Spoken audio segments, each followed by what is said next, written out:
এখন থাকতে খুব ভালো লাগে বাসায়, আর আসলে এখন আর বিল্ডিং লাগে না, ঘর মনে হয়। So I'm grateful to them because they made things that I really wanted.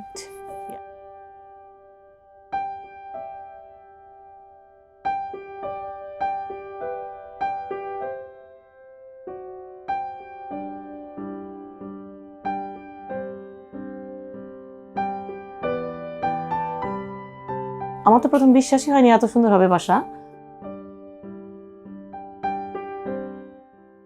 যেহেতু আমি দেশের বাইরে থাকি, তো আমার বাসাটা তখন মোটামুটি হ্যান্ডওভার করে আমার টয়লেট থেকে শুরু করে সবকিছু ভাঙতে হয়েছিল।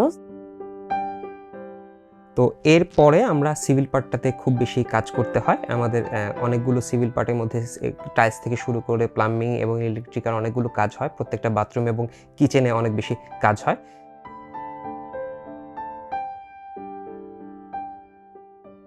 তো আমরা মোটামুটি সোয়া এক মাসের মতো ওনাদের কাছে কমপ্লিটলি বাসাটা ছেড়ে দিয়ে আমি এবং আমার আম্মা দুজনে চলে যাই।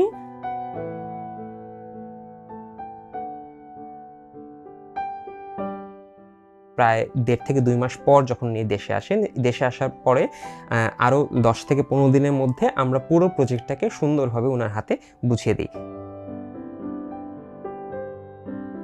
ওনাদের যে ওভারঅল বাসা কিভাবে করবে না করবে এবং যে ডিটেল ইন্টারপ্রিটেশন যে আসলে কস্টিংটা কিভাবে হয়, তো এই যে ইন্টারাকশনটা ক্লায়েন্টকে ইনভলভ করে কাজ করা, এগুলোতে যে সময় লাগবে এবং টোটাল কত কস্টিং পড়বে অনেক ট্রান্সপারেন্ট ছিল শুরু থেকেই।